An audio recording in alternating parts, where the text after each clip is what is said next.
ಗುರುಗಳ ಕರುಣದಿಂದ ಪನಿತು ಪೇಳುವೆ ಪರಮ ಭಗವದ್ಭಕ್ತರಿದನಾದರದಿ ಕೇಳುವುದು. ಕಡು ಕರುಣಿ ನೀನೆಂದರಿದು ಹೇರುಡಲ ನಮಿಸುವೆ ನಿನ್ನಡಿಗೆ ಬೆಂಬಿಡದೆ ಪಾಲಿಸು ಪರಮ ಕರುಣಾ ಸಿಂಧು ಎಂದೆಂದು. ನುಡು ನುಡುವೆ ಬರುತ್ತಿಪ್ಪ ವಿಘ್ನಮ ತಡೆದು ಭಗವನ್ನಾಮ ಕೀರ್ತನೆ ನುಡಿದು ನುಡಿಸೆನ್ನಿಂದ ಪ್ರತಿ ದಿವಸದಲ್ಲಿ ಮರೆಯದಲೇ.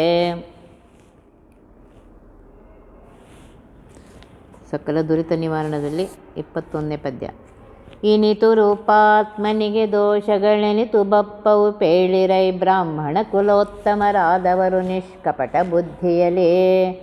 ಗುಣ ನಿಯಾಮಕ ತತ್ತದಾಹಯ ನೆನೆಸಿ ಕಾರ್ಯವ ಮಾಳ್ಪದೇವನ ನೆನೆದ ಮಾತ್ರದಿ ದೋಷ ರಾಶಿಗಳೆಲ್ಲ ಕೆಡುತಿಹವು. ಹಿಂದಿನದ್ರಲ್ಲಿ ಏನು ಹೇಳಿದ್ರು, ಪಂಚಕೋಶಗಳಲ್ಲಿ ಪರಮಾತ್ಮ ತಾನೇ ಅನ್ನಮಯನಾಗಿದ್ದು ಅನ್ನವನ್ನು ಕೊಡ್ತಾನೆ, ಪ್ರಾಣಮಯನಾಗಿದ್ದು ಶ್ವಾಸೋಚ್ಛ್ವಾಸವನ್ನು ಮಾಡ್ತಾ ಇದ್ದಾನೆ, ಮನೋಮಯನಾಗಿದ್ದು ಮನದಲ್ಲಿದ್ದುಕೊಂಡು ವಿಷಯಗಳ ಚಿಂತನೆಗಳನ್ನು ಮಾಡಿಸ್ತಾನೆ. ಜ್ಞಾನಮಯನಾಗಿರುವಂತಹ ಪರಮಾತ್ಮ ತನ್ನ ಸ್ಮರಣೆ ಮಾಡಿದರೆ ಆನಂದವನ್ನು ಕೊಡ್ತಾನೆ ಅಂತ ಹೇಳಿದರು. ಇಲ್ಲಿ ಹೇಳ್ತಾ ಇದ್ದಾರೆ, ಇಷ್ಟು ರೂಪಗಳಿಂದ ಇರುವಂತಹ ಪರಮಾತ್ಮ ಅವನಿಗೆ ದೋಷ ಎಲ್ಲಿಂದ ಬರಬೇಕು? ನಮ್ಮ ಕರ್ಮಕ್ಕನುಸಾರವಾಗಿ ನಮಗೆ ಫಲವನ್ನು ಕೊಡ್ತಾ ಇದ್ದಾನೆ. ನಿರ್ದೋಷನಾಗಿರುವಂತಹ ಆನಂದ ಕಲ್ಯಾಣ ಗುಣಮಯನಾಗಿರುವಂತಹ ಪರಮಾತ್ಮನಿಗೆ ದೋಷಗಳು ಇಲ್ಲವೇ ಇಲ್ಲ. ಬ್ರಾಹ್ಮಣ ಕುಲೋತ್ತಮರಾದವರು ನಿಷ್ಕಪಟ ಬುದ್ಧಿಯಲ್ಲಿ, ಶ್ರೇಷ್ಠವಾಗಿರುವಂತಹ ಬರೀ ಬ್ರಾಹ್ಮಣ ಕುಲದಲ್ಲಿ ಹುಟ್ಟಿ ಅಷ್ಟೇ ಅಲ್ಲ, ಬ್ರಹ್ಮಜ್ಞಾನವುಳ್ಳಂತಹ ಚೆನ್ನಾಗಿ ತಿಳಿದಿರುವಂತಹ ಜ್ಞಾನಿಗಳು ನಿಷ್ಕಪಟ ಬುದ್ಧಿಯಿಂದ ಯಾವ ಕಪಟತೆಯಿಲ್ಲದೆ ಪರಮಾತ್ಮ ನಿರ್ದೋಷ ಅನ್ನೋದನ್ನು ಹೇಳಿ ಅಂತ ಹೇಳ್ತಾ ಇದ್ದಾರೆ. ಪರಮಾತ್ಮ ಅವ್ರು ಹೇಳಿದ್ರು ನಿರ್ದೋಷನೇ, ಹೇಳದೇ ಇದ್ದರೂ ನಿರ್ದೋಷನೇ. ಆದರೆ ಶಾಸ್ತ್ರವನ್ನು ಓದಿದಂತಹ, ಸಕಲ ಶಾಸ್ತ್ರವನ್ನು ಓದಿದಂತಹ ಜ್ಞಾನಿಗಳು ಹೇಳಿ ಪರಮಾತ್ಮ ನಿರ್ದೋಷ, ನಿಷ್ಕಪಟ, ಅವರವರ ಕರ್ಮಕ್ಕನುಸಾರವಾಗಿ ಅವರಿಗೆ ಫಲವನ್ನು ಕೊಡ್ತಾನೆ ಅಂತ ಹೇಳ್ತಾರೆ. ಗುಣ ಕರ್ಮ ನಿಯಾಮಕ, ತ್ರಿಗುಣಗಳಲ್ಲಿ ಸತ್ವರಜ ತಮೋ ಗುಣಗಳಲ್ಲಿ ಆಯಾ ನಾಮದಿಂದ ಕರೆಸುತ್ತಾ ಅವರ ಯೋಗ್ಯತೆಯಂತೆ ಅವರಿಂದ ಅನಾದಿ ಯೋಗ್ಯತಾ ಅನಾದಿ ಕರ್ಮ ಇದೆ, ಅದಕ್ಕನುಸಾರವಾಗಿ ಪರಮಾತ್ಮ ಕಾರ್ಯಗಳನ್ನು ಅವರಿಂದ ಬಿಂಬನಾಗಿ ತಾನು ಮಾಡಿ ಅವರಿಂದ ಮಾಡಿಸಿ, ಪರಮಾತ್ಮ ಎಂತಹ ಮಹಾನುಭಾವ ಅಂದರೆ ಅವನ ಹೆಸರು ಹೇಳಿದ್ರೆ ಸಾಕು ನಮ್ಮ ಪಾಪಗಳು ಹೋಗುತ್ತಂತೆ. ದೇವನ ನೆನೆದ ಮಾತ್ರದೇ ಅಂತಹ ಸರ್ವೋತ್ತಮನಾಗಿರುವಂತಹ ಪರಮಾತ್ಮನನ್ನು ಪುನಃ ಪುನಃ ಸ್ಮರಣೆ ಮಾಡು, ಆಗ ನಿನ್ನ ಪಾಪರಾಶಿಗಳು ಹೋಗುತ್ತೆ. ಆ ಪಾಪರಾಶಿಗಳು ಎಷ್ಟಿವೆ ಅಂತಂದರೆ ಅದರಲ್ಲಿ ನಾವು ಕಾಣಿಸೋದೂ ಇಲ್ಲ. ಅನಂತ ಜನ್ಮದಲ್ಲಿ ಅನಂತ ಪಾಪಗಳನ್ನ ಮಾಡಿ ಬಂದಿದ್ದೆ. ಆ ಪಾಪ ಕರ್ಮಗಳನ್ನ ಭೋಗಿಸಿ ಹೋಗ್ತೇನೆ ಅಂದರೆ ಅದಂತೂ ಸಾಧ್ಯವೇ ಇಲ್ಲ. ಪರಮಾತ್ಮನ ಅನುಗ್ರಹದಿಂದ ಮಾತ್ರ ಇದರಿಂದ ನಾವು ವಿಮೋಚನೆಗೊಳ್ತೇವೆ. ಆ ಕರುಣಾ ಸಮುದ್ರ, ಅದಕ್ಕೆ ಅವನಿಗೆ ಕರುಣಾ ಸಮುದ್ರ ಅಂತ ಹೇಳೋದು. ಕರುಣಾ ಸಮುದ್ರನಾಗಿರುವಂತಹ ಪರಮಾತ್ಮ ಅವನಿಗೆ ಶರಣು ಹೋಗಿ, ಪರಮಾತ್ಮ ಆಮೇಲೆ ಶರಣು ಹೋದ ಮೇಲೆ ಮತ್ತೆ ಮಾಡಬೇಡಿ, ಶರಣು ಹೋಗಿ ಪರಮಾತ್ಮ ಹಿಂದಿನದೆಲ್ಲ ಕ್ಷಮಿಸಪ್ಪ, ಅನುಗ್ರಹ ಮಾಡು ಅಂದರೆ ಪರಮಾತ್ಮ ಅನುಗ್ರಹ ಕರುಣಾ ಸಮುದ್ರನಾಗಿರುವಂತಹ ಪರಮಾತ್ಮ ಅನುಗ್ರಹ ಮಾಡಿ ಆ ದೋಷ ರಾಶಿಗಳನ್ನೆಲ್ಲ ನಿವಾರಣೆ ಮಾಡಿ ಅನುಗ್ರಹ ಮಾಡ್ತಾನೆ ಅಂತ ಹೇಳ್ತಾ ಇದ್ದಾರೆ ಪರಮಾತ್ಮ. ಇಷ್ಟು ಕರುಣಾ ಸಮುದ್ರ ಇದ್ದಾನೆ ಪರಮಾತ್ಮ. ಕುಸ್ಥ ನೆನೆಸುವ ಭೂಮಿಯೊಳು, ಆಶಸ್ಥ ನೆನೆಸುವ ದಿಗ್ವಲಯದೊಳು, ಖಸ್ತ ನೆನಿಪಾಕಾಶದೊಳು ಒಬ್ಬೊಬ್ಬರೊಳಗಿದ್ದು, ವ್ಯಸ್ತ ನೆನೆಸುವ ಬಳಿಯಲ್ಲಿದ್ದು ಪಸ್ಥ ನೆನೆಸುವ ವಿಶೋಧನ ವಿಶುದ್ಧಾತ್ಮ ಲೋಕದೊಳು. ನೋಡಿ, ಪರಮಾತ್ಮ ಭೂಮಿಯಲ್ಲಿ ಕುಸ್ಥ ಅನ್ನುವ ನಾಮದಿಂದ ಇದ್ದು ಆ ಭೂಮಿಗೆ ಒಂದು ಗ್ರಾವಿಟೇಷನ್ ಕೊಟ್ಟು ಅದು ಅಲ್ಲಿ ಇಲ್ಲಿ ಹಾರಾಡದಂತೆ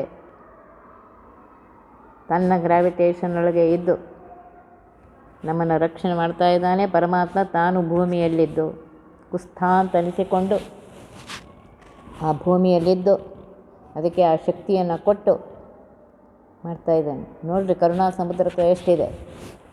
ಆಶಸ್ಥ ನೆನೆಸುವ ದಿಗ್ವಲಯದಳು, ಆಕಾಶದಲ್ಲಿ 10 ದಿಕ್ಕುಗಳಲ್ಲಿ, ದಿಗ್ವಲಯ 10 ದಶ ದಿಕ್ಕುಗಳಲ್ಲಿ ವ್ಯಾಪ್ತನಾಗಿದ್ದುಕೊಂಡು ಆಶಸ್ಥ ಅಂತ ಕರೆಸ್ಕೊತಾನಂತೆ. ಭೂಮಿಯಲ್ಲಿ ಸರ್ವತ್ರ ವ್ಯಾಪ್ತನಾಗಿದ್ದು ನಮಗೆ ಇರಲಿಕ್ಕೆ ಜಾಗವನ್ನು ಕೊಟ್ಟು ಅಲ್ಲಿ ಕುಸ್ಥ ಅಂತ ಅನಿಸಿಕೊಂಡ. ಆಕಾಶದಲ್ಲಿದ್ದು 10 ದಿಕ್ಕುಗಳಲ್ಲಿದ್ದುಕೊಂಡು ಆಶಸ್ಥ ಅಂತ ಅನಿಸಿಕೊಂಡ. ಕಸ್ಥ ನೆನೆಸುವ ಆಕಾಶದಳು, ಖಮ್ಮನೋ, ಖಮ್ ಅಂದರೆ ಆಕಾಶ, ಆಕಾಶದಲ್ಲಿ ಖಸ್ತ ರೂಪದಿಂದ ಇದ್ದಾನೆ. ವ್ಯಸ್ತ ನೆನೆಸುವ ಒಬ್ಬೊಬ್ಬರೊಳಗಿದ್ದು ಬೇರೆ ಬೇರೆ ಪ್ರಾಣಿಗಳಲ್ಲಿ ಅವುಗಳ ಕರ್ಮಕ್ಕನುಸಾರವಾಗಿ ರೂಪಕ್ಕನುಸಾರವಾಗಿ ಬೇರೆ ಬೇರೆ ಇದ್ದಾನೆ. ಒಂದೇ ರೀತಿಯಾಗಿಲ್ಲ. ಇದು ಅವನ ಮಹಿಮೆಯೇ. 84 ಲಕ್ಷ ಯೋನಿಗಳು ಜೀವಗಳಿವೆ. ಅಷ್ಟು ಜೀವಗಳಲ್ಲಿ ಆಯಾ ರೂಪಗಳನ್ನು ತೆಗೆದುಕೊಂಡು ಅವರಿಗೆ ಏನು ಬೇಕು ಅದನ್ನು ತಾನು ಕೊಡ್ತಾ ಇದ್ದಾನೆ ಪರಮಾತ್ಮ.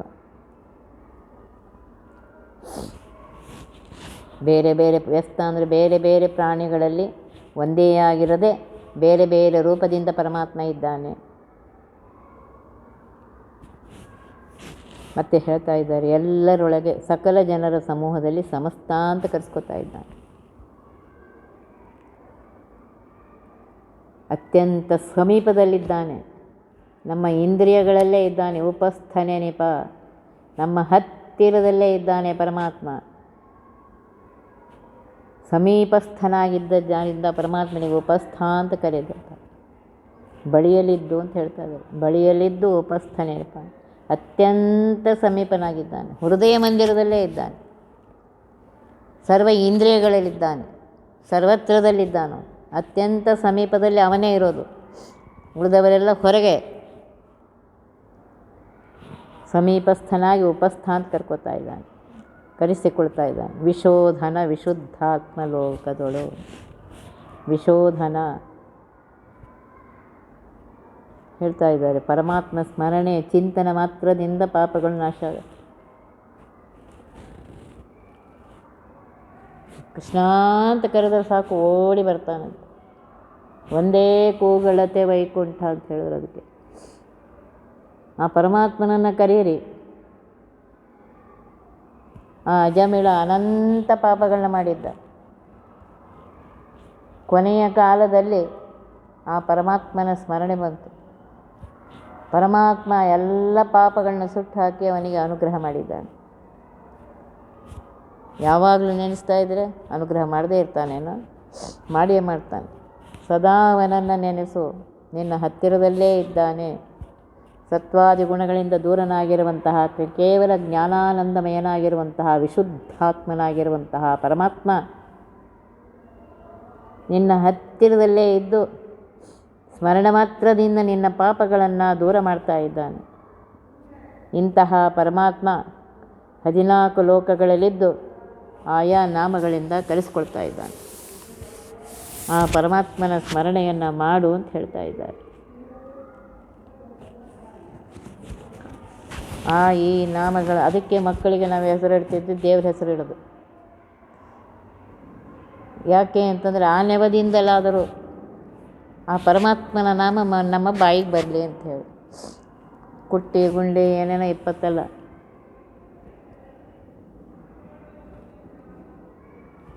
ನೋಡ್ರಿ, ಅಂಟ ಪಾಪ ಮಾಡಿದ ಅಜಮಳ ಮಗನಿಗೆ ನಾರಾಯಣ ಅಂತಿಟ್ಟ.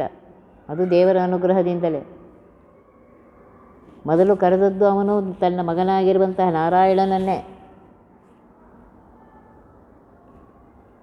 ಆಮೇಲೆ ಆ ನಾಮದ ಇದರಿಂದ ಪರಮಾತ್ಮನ ಸ್ಮರಣೆ ಬಂದು ಆಮೇಲೆ ನಾರಾಯಣ ಅಂತ ಕರೆದಿದ್ದಾನೆ. ಆಗ ಪರಮಾತ್ಮ ಓಡಿ ಬಂದು ಅವನ ರಕ್ಷಣೆ ಮಾಡಿದ.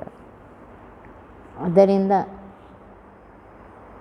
ಪ್ರತಿ ಕ್ಷಣಕ್ಕೆ ಅವನ ನೆನಪು ಬರಬೇಕು.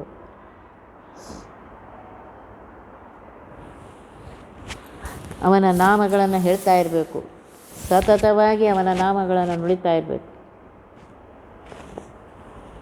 ಜ್ಞಾನದನು ಎಂದೆನಿಪ ಶಾಸ್ತ್ರದಿ ಮಾನದನು ಎಂದೆನಿಪ ವಸನದೆ ದಾನಶೀಲ ಸುಬುದ್ಧಿಯೊಳಗ ಬದಾನ್ಯ ನೆನೆಸುವನು. ವೈನತೆಯ ಬರೂತ ತತ್ತ ಸ್ಥಾನದಲ್ಲಿ ತತ್ತ ಸ್ವಭಾವಗಳ ಅನುಸಾರ ಚರಿತ್ರೆ ಮಾಡುತ್ತ ನಿತ್ಯ ನೆಲೆಸಿಪ್ಪ. ಜ್ಞಾನದನು ಎಂದೆನಿಪ ಶಾಸ್ತ್ರದಿ ಅಂತ ಹೇಳ್ತಾ ಇದ್ದಾರೆ. ಶಾಸ್ತ್ರದ್ವಾರ ಜನರಿಗೆ ಧರ್ಮದ ತಿಳಿವಳಿಕೆಯನ್ನು ತಂದುಕೊಟ್ಟು ಶಾಸನ ಮಾಡಿ ಜ್ಞಾನದನು ಅಂತ ಅನಿಸಿಕೊಂಡು ಅವರಿಗೆ ಉತ್ತಮ ತಿಳುವಳಿಕೆಯನ್ನು ತಂದು ಕೊಡ್ತಾ ಇದ್ದಾನೆ. ಮಾನದನು ಎಂದೆನಿಪ ವಸನದೆ, ವಸ್ತ್ರದಲ್ಲಿದ್ದು ಅಭಿಮಾನದ ರಕ್ಷಕನಾದುದರಿಂದ ಅಥವಾ ಅವನಿಗೆ ಶರೀರಾದ್ಯ ಅಭಿಮಾನ ಇಲ್ಲ, ಆದರೆ ನಮಗೆ ಶರೀರದ ಅಭಿಮಾನ ಇದೆ. ಆ ವಸ್ತ್ರದಲ್ಲಿದ್ದು ನಮಗೆ ಮರ್ಯಾದೆಯನ್ನು ತಂದು ಕೊಡ್ತಾ ಇದ್ದಾನೆ. ದಾನಶೀಲ ಸುಬುದ್ಧಿಯೊಳಗೆ ಅವಧಾನ್ಯ ನೆನೆಸುವನು. ನೋಡ್ರಿ, ದಾನ ಮಾಡುವಂತಹ ಸುಬುದ್ಧಿ ಮನಸ್ಸಿಗೆ ಬಂದವರೆಲ್ಲ ಗೀತೆಯಲ್ಲಿ ಪರಮಾತ್ಮ ಹೇಳ್ತಾನೆ, ದೇಶ ಕಾಲ ಪಾತ್ರ ಇವು ಮೂರು ಬೇಕು. ಸತ್ಪಾತ್ರರಿಗೆ ದಾನ ಮಾಡುವಂತಹ ಸುಬುದ್ಧಿಯಲ್ಲಿ ಪರಮಾತ್ಮ ಅವಧಾನ್ಯ ಅಂತ ಅನ್ಸ್ಕೊತಾ ಇದ್ದಾನೆ. ಆ ಸುಬುದ್ಧಿನೂ ಪರಮಾತ್ಮ ಅವನಿಗೆ ಕೊಟ್ಟಿದ್ದಾನೆ. ವೈನತೆಯವರೂಥ, ವಿನತಾನ ಮಗನಾಗಿರುವಂತಹ ಗರುಡನ ಆರೂಢನಾಗಿರುವಂತಹ ಗರುಡ ವಾಹನನಾಗಿರುವಂತಹ ಪರಮಾತ್ಮ ತತ್ತತ್ ಸ್ಥಾನದಲ್ಲಿ ತತ್ತತ್ ಸ್ವಭಾವಗಳನುಸಾರ, ಇದು ನೆನಪಿಟ್ಕೊಳ್ಳಿ, ಆಯಾ ಜಾಗದಲ್ಲಿದ್ದುಕೊಂಡು ಆಯಾ ವ್ಯಕ್ತಿಯ ಸ್ವಭಾವ, ಅವನ ಕರ್ಮ, ಅವನ ಪ್ರಯತ್ನಕ್ಕನುಸಾರವಾಗಿ ಅವನಿಗೆ ಆ ಬುದ್ಧಿಯನ್ನು ಕೊಟ್ಟು ಅವನಿಂದ ಆ ಕರ್ಮಗಳನ್ನು ಮಾಡಿಸಿ ಅದರ ಫಲವನ್ನು ಅವನಿಗೆ ಉಣಿಸ್ತಾ ಇದ್ದ. ದೇವರಿಗೆ ನೀವು ಯಾರೂ ಬೈಲಿಕ್ಕೆ ಹೋಗಂಗಿಲ್ಲ. ನಾ ಮಾಡಿದ ಕರ್ಮ ಬಲವಂತವಾದರೆ ಪರಮಾತ್ಮ ನೀ ಏನು ಮಾಡ್ತೀಪ್ಪ ಅಂತ ಅದಕ್ಕೆ ಹೇಳಿದ್ರು. ನಾನು ಏನು ಕರ್ಮ ಮಾಡಿದ್ದೇನೆ ಆ ಕರ್ಮದ ಫಲವನ್ನು ನಾನೇ ಭೋಗಿಸಬೇಕು. ಅವರಿಂದ ಮಾಡಿದೆ ಇವರಿಂದ ಮಾಡಿದೆ ಇಲ್ಲ, ಮಾಡಿದವ್ ನೀನೇ ತಾನೆ. ಸರಿಯಾಗಿ ವಿವೇಚನೆ ಮಾಡಿ ಯಾಕೆ ಮಾಡಲಿಲ್ಲ? ಅವ್ರು ಹೇಳಿದ್ರು ಅಂತ ಮಾಡಿದೆ, ಇವ್ರು ಹೇಳಿದ್ರು ಅಂತ ಮಾಡಿದೆ ಅಂತ ವಿವೇಚನೆ ಮಾಡಬೇಕೋ ಬೇಡ? ಈ ಕೆಲಸ ಮಾಡಿದರೆ ಹೇಗೆ, ಇದು ತಪ್ಪು, ಇದನ್ನು ಮಾಡಿದರೆ ಪರಮಾತ್ಮನ ಅವಗ್ರಹಕ್ಕೆ ಪಾತ್ರನಾಗ್ತೇನೆ, ಇದನ್ನು ಮಾಡಬಾರದು, ಇದು ಕೆಟ್ಟ ಕೆಲಸ, ಇಷ್ಟು ತಿಳುವಳಿಕೆ ಅಂತೂ ಇದೆಯಲ್ಲ ಎಲ್ಲರಿಗೂ. ಆದ್ದರಿಂದ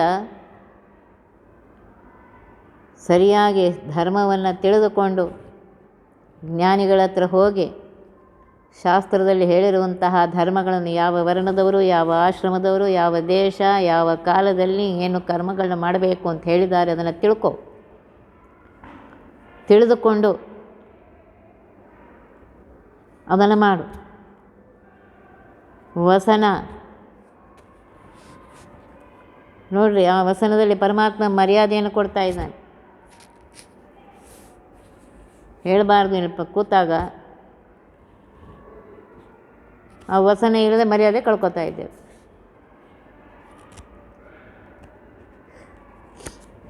ಯಾಕೆ ಹೇಳಿದ್ರು ಹೀಗಂತ?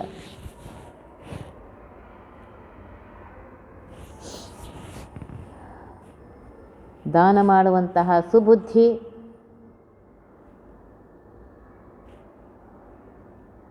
ನಿನಗೆ ಇಟ್ಕೊಳ್ಳದೆ ದಾನ ಮಾಡು ಅಂತ ಹೇಳಿಲ್ಲ, ನೀನು ಇಟ್ಕೋ.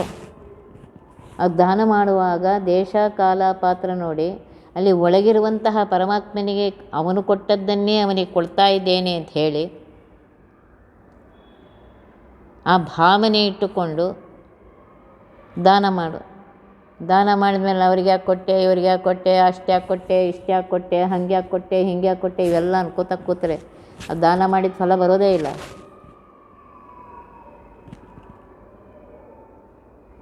ಅವನು ಕೊಟ್ಟದ್ದನ್ನು ಅವನಿಗೆ ಕೊಡ್ತಾ ಇದ್ದೇನೆ. ಆ ಬುದ್ಧಿಯಿಂದ, ಆ ಸುಬುದ್ಧಿ ಅಂತ ಇದ್ದಾರೆ, ದಾನಶೀಲ ಸುಬುದ್ಧಿ ಶಬ್ದದ ಕಡೆ ಲಕ್ಷ ಕೊಡ್ರಿ. ಸುಬುದ್ಧಿ ಅಂತ ಇದ್ದಾರೆ.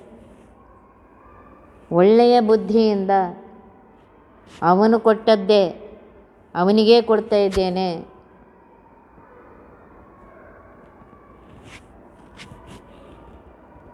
ಇದನ್ನು ನೆನಪಿಟ್ಕೊಳ್ಬೇಕು. ವೈನತೆಯವರೋಥ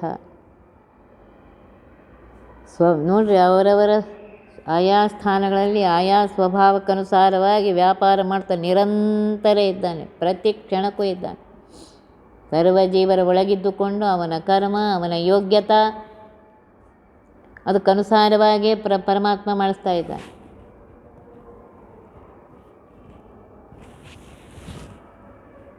ಅದಕ್ಕೆ ಆ ಬುದ್ಧಿಗೆ ಹೇಳಬೇಕು, ಆ ಮನಸ್ಸಿಗೆ ಹೇಳಬೇಕು, ಮನವೇ ಮರೆವರೇನೋ ಹರಿಯ, ಬಹು ಜನುಮಗಳಲ್ಲಿ ಬಟ್ಟ ಭವಣೆಗಳರಿಯ.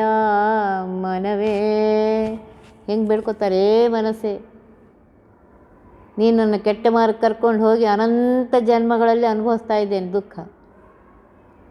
ಆ ಪರಮಾತ್ಮನ ಮರೆತದ್ದಕ್ಕೆ, ಆ ಪರಮಾತ್ಮನ ಸ್ಮರಣೆಯನ್ನು ಮರೆಯಬೇಡ ಏ ಮನಸ್ಸೇ. ಮರೆತದ್ರಿಂದಲೇ ಇಷ್ಟೆಲ್ಲ ದುಃಖ ಅನುಭವಿಸ್ತಾ ಇದ್ದೇನೆ ಅಂತ ಹೇಳಿ ಅದಕ್ಕೆ ಹೇಳ್ತಾ ಇದ್ದಾರೆ. ಆ ಮನಸ್ಸಿಗೆ ಬೇಡ್ಕೊಳ್ಬೇಕು, ಒಳ್ಳೆಯ ಬುದ್ಧಿಯನ್ನು ಕೊಡು ಅಂತ ಹೇಳಿ. ಗರುಡಾರೂಢನಾಗಿರುವಂತಹ ವೈನತೆಯ ವಿನತಾನ ಮಗನಾಗಿರುವಂತಹ ಗರುಡ, ಅವನ ವಾಹನನಾಗಿರುವಂತಹ ಪರಮಾತ್ಮ ತತ್ತಸ್ಥಾನದಲ್ಲಿ ತತ್ತಸ್ವಭಾವಗಳ ಅನುಸಾರ ನೋಡಿರಿ, ಆಯಾ ಜೀವಿಗಳಲ್ಲಿದ್ದುಕೊಂಡು ಆಯಾ ಜೀವಿಗಳ ಸ್ವಭಾವಕ್ಕನುಸಾರವಾಗಿ ಅವರಿಂದ ಕರ್ಮಗಳನ್ನು ಮಾಡಿಸಿ ಚರಿತ್ರೆ ಸ್ವಭಾವ ಚರಿತ್ರೆ ಮಾಡ್ತಾ ನಿತ್ಯ ನೆಲೆಸಿಪ್ಪ, ನಿತ್ಯದಲ್ಲಿ ನಮ್ಮ ಜೊತೆಗೆ ಇದ್ದಾನೋ. ಒಂದು ಕ್ಷಣವೂ ಅವನಿಗೂ ನನಗೂ ಅಗಲಿಕೆ ಎನ್ನುವುದು ಇಲ್ಲ. ಒಳ್ಳೆಯ ಬುದ್ಧಿ ಬಂದಿದೆ, ಆಗ ಪರಮಾತ್ಮ ನಿನ್ನ ಕರುಣೆಯಿಂದ ಒಳ್ಳೆ ಬುದ್ಧಿ ಬಂದಿದೆಯಪ್ಪ, ಅವನನ್ನು ಮರೆತಿದ್ದೇನೆ, ದುಷ್ಟರಾಗಿರುವಂತಹ ದುಷ್ಟಶಕ್ತಿಗಳು ಬಂದು ಅವನನ್ನು ಮರೆಸಿವೆ. ಪರಮಾತ್ಮನಿಗೆ ಬೇಡ್ಕೊಡ್ರಿ, ಹಿಂಗೆ ಮಾಡಬೇಡಪ್ಪ ಪರಮಾತ್ಮ, ನಾನಂತೂ ಸಾಮಾನ್ಯ ಮನುಷ್ಯ, ನೀನು ನಿನ್ನ ಮರೆಯದಂತೆ ಆ ಬುದ್ಧಿಯನ್ನು ಕೊಡು ಅಂಥೇಳಿ ಆ ಪರಮಾತ್ಮನಿಗೆ ಪ್ರಾರ್ಥನೆ ಮಾಡ್ತಾ ಇರಬೇಕು. ಆದ್ದರಿಂದ ಆಯಾ ಸ್ಥಾನಗಳಲ್ಲಿ ಆಯಾ ಸ್ವಭಾವಕ್ಕನುಸಾರವಾಗಿ ವ್ಯಾಪಾರ ಮಾಡುತ್ತಾ ನಿರಂತರ ಯಾವಾಗಲೂ ನೆಲೆಸಿದ್ದಾನೆ ಪರಮಾತ್ಮ. ಲೋಕದ ಆಯಾ ಸ್ಥಾನಮಾನದ ಜ್ಞಾನದನಾಗಿದ್ದಾನೆ. ಅದಕ್ಕೆ ಸಜ್ಜನರ ಸಂಘ ಮಾಡು, ಸಜ್ಜನರ ಜೊತೆಗೆ ಇರು.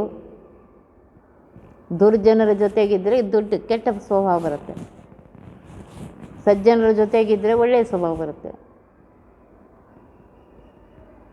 ಅದಕ್ಕೆ ದುರ್ಜನರ ಸಂಘ ಕೊಡಬೇಡ ಅಂತ ಬೇಡ್ಕೋತಾ ಇದ್ದಾರೆ. ನಾನು ಪ್ರಯತ್ನ ಮಾಡಬೇಕು, ಪ್ರಯತ್ನ ಮಾಡಿ ಸಜ್ಜನರ ಸಂಘವನ್ನು ಮಾಡಬೇಕು. ಈ ಮನಸ್ಸು ಆ ಕಡೆ ಕರ್ಕೊಂಡು ಹೋಗ್ತಾ ಇರುತ್ತೆ ದುರ್ಜನರ ಹತ್ರ. ಆ ಮನಸ್ಸನ್ನು ಹಿಡಿತದಲ್ಲಿಟ್ಟುಕೊಂಡು ಪ್ರಯತ್ನ ಮಾಡಿ ಸಜ್ಜನರ ಸಂಘವನ್ನು ಮಾಡಬೇಕು.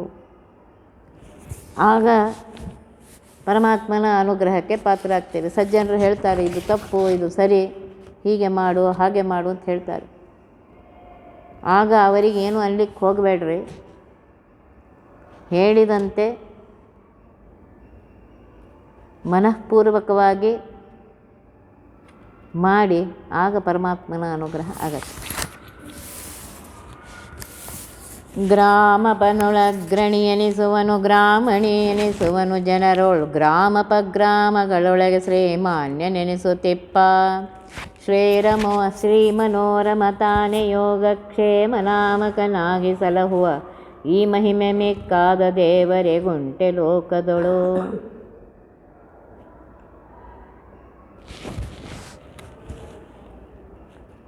ನೋಡ್ರಿ, ಊರಿನ ಅಧಿಕಾರಿಗಳಲ್ಲಿ ಅಗ್ರಣಿ ಶ್ರೇಷ್ಠ ಅಂತ ಅನಿಸಿಕೊಂಡು ಇದ್ದಾನೆ ಅಂತ ಒಂದು ಅರ್ಥ. ಇನ್ನೊಂದು ಅರ್ಥ, ಶುಭ ಅಶುಭ ಕರ್ಮಗಳನ್ನು ಮಾಡುವಾಗ ಜೀವರಿಂದ ಮಾಡಿಸಿ ಆ ಫಲದ ಭೋಗವನ್ನು ಜೀವನಿಗೆ ಕೊಡ್ತಾನಾದ್ದರಿಂದ ಅವನಿಗೆ ಗ್ರಾಮಪ ಅಂತ ಹೆಸರು.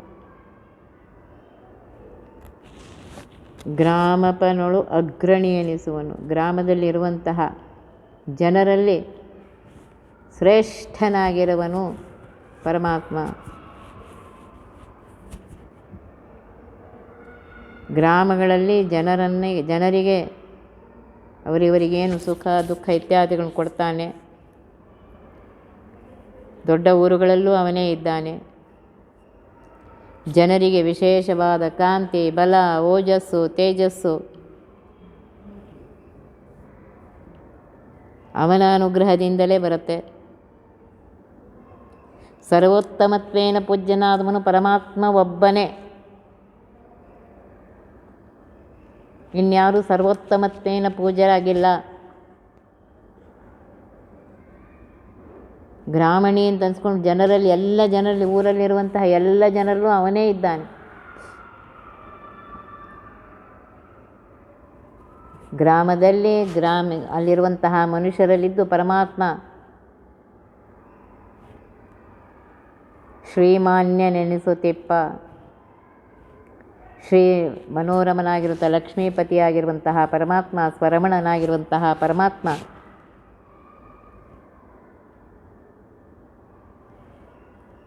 ಅಲ್ಲಿದ್ದುಕೊಂಡು ರಕ್ಷಣೆಯನ್ನು ಮಾಡ್ತಾ ಇದ್ದಾನೆ. ಶ್ರೀ ಮನೋರಮ ಲಕ್ಷ್ಮೀಪತಿಯಾಗಿರುವಂತಹ ಪರಮಾತ್ಮ ತಾನೇ ಯೋಗಕ್ಷೇಮಕನಾಗಿ, ಸ್ವತಃ ಯೋಗಕ್ಷೇಮನಾಗಿ ಯೋಗಕ್ಷೇಮಂ ವಹಾಮ್ಯಹಂ ಗೀತೆಯಲ್ಲಿ ಹೇಳಿದ್ದಾನೆ ಪರಮಾತ್ಮ ಅರ್ಜುನನಿಗೆ. ಎಲ್ಲರ ಯೋಗಕ್ಷೇಮವನ್ನು ನೋಡಿ ನಾನಿದ್ದೇನೋ ಅರ್ಜುನ. ಅವರವರು ಮಾಡಿದ ಕರ್ಮಕ್ಕೆ ಅವರವರಿಗೇನು ಫಲ ಕೊಡಬೇಕು ಅದನ್ನು ಕೊಡ್ತಾ ಇದ್ದೇನೆ. ಆದ್ದರಿಂದ ಎಲ್ಲ ಬಿಟ್ಟು ನನ್ನನ್ನು ನಂಬು, ಯೋಗಕ್ಷೇಮವನ್ನು ವಹಿಸು, ನೋಡುವವನು ನಾನು. ನಮ್ಮನ್ನು ರಕ್ಷಣೆ ಮಾಡ್ತಾನೆ. ಹೇಗೆ ತಾಯಿ ತನ್ನ ಮಗುವಿನ ರಕ್ಷಣೆಯನ್ನು ಮಾಡ್ತಾಳೆಯೋ, ಕಾಲಕಾಲಕ್ಕೆ ಅದಕ್ಕೆ ಊಟ, ನಿದ್ದೆ, ಬಟ್ಟೆ ಎಲ್ಲವನ್ನು ಮಾಡ್ತಾಳೆಯೋ, ಹಾಗೆ ಪರಮಾತ್ಮ ಜಗತ್ತಿಗೆ ತಾಯಿಯಾಗಿರುವಂತಹ ಪರಮಾತ್ಮ ತನ್ನ ಭಕ್ತರ ಯೋಗಕ್ಷೇಮವನ್ನು ನೋಡ್ಕೋತಾನೆ.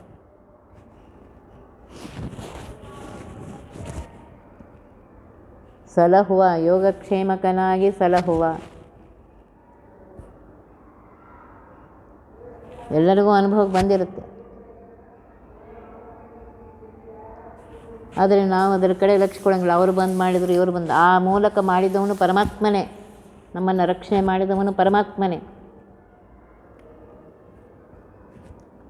ಈ ಮಹಿಮೆ, ಈ ರೀತಿಯಾಗಿರುವಂತಹ ಮಹಿಮೆ ಮಿಕ್ಕಾದ ದೇವರಿಗುಂಟೆ ಅಂತ ಹೇಳ್ತಾ ಇದ್ದಾರೆ. ಸರ್ವೋತ್ತಮನಾಗಿರುವಂತಹ ಪರಮಾತ್ಮನಿಗೆ ಉಂಟು, ಉಳಿದ ಯಾವ ದೇವತೆಗಳಿಗೂ ಇದಿಲ್ಲ. ಆ ದೇವತೆಗಳ ಪ್ರಾರ್ಥನೆ ಮಾಡುವಾಗ ತದಂತರ್ಗತ ಭಾರತೀಯರ ಮುಖ್ಯ ಪ್ರಾಣ ಅಂತರ್ಗತ ಪರಮಾತ್ಮನೇ ಮಾಡುತ್ತಾ ಇದ್ದಾನೆ. ಆ ಎಲ್ಲ ದೇವತೆಗಳು ಪರಮಾತ್ಮನ ಅಧೀನರು.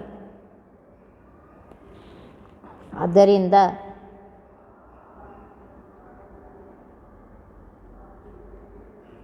ಯೋಗ ಅಂದರೆ ಸರ್ವಕಾಮ ನಿಯೋಜನಾದ್ಯೋಗ ಯೋಗ ಅಂತ ಹೇಳ್ತಾ ಇದ್ದಾರೆ. ಎಲ್ಲವನ್ನು ಮಾಡ್ತಾ ಇರುವನು ಪರಮಾತ್ಮನೇ. ಭಕ್ತರ ಆಪತ್ತನ್ನು ಪರಿಹರಿಸಿ ಅವರ ಇಷ್ಟಾರ್ಥಗಳನ್ನ ಪೂರ್ತಿ ಮಾಡುವವನು ಸರ್ವೋತ್ತಮನಾದ ಪರಮಾತ್ಮನೇ. ದೈತ್ಯರಿಗೆ ಶಿಕ್ಷೆ ಕೊಡುವವನು ಪರಮಾತ್ಮನೇ. ತಪ್ಪಿಗೆ ಶಿಕ್ಷೆ ಕೊಡುವವನು ಪರಮಾತ್ಮನೇ.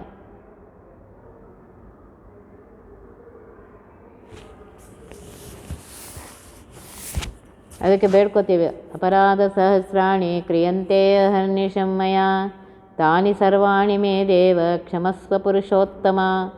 ಪುರುಷೋತ್ತಮನಾಗಿರುವಂತಹ ಏ ಪರಮಾತ್ಮನೇ, ಹಗಲು ರಾತ್ರಿ ಅಹರ್ನಿಶಂ, ಹಗಲು ರಾತ್ರಿ ಅನಂತ ಅನಂತ ಅನಂತ ಅಪರಾಧಗಳು ಮಾಡ್ತೇನೆ.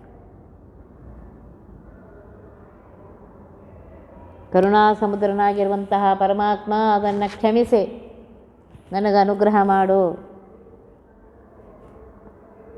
ಪುರುಷೋತ್ತಮನಾಗಿರುವಂತಹ ಸರ್ವೋತ್ತಮನಾಗಿರುವಂತಹ ಪರಮಾತ್ಮ ಆ ತಪ್ಪುಗಳನ್ನ ಕ್ಷಮಿಸಪ್ಪ, ಕ್ಷಮಿಸಿ ಅನುಗ್ರಹ ಮಾಡಪ್ಪ. ನಾನೊಬ್ಬ ಸಾಮಾನ್ಯ ಮನುಷ್ಯ.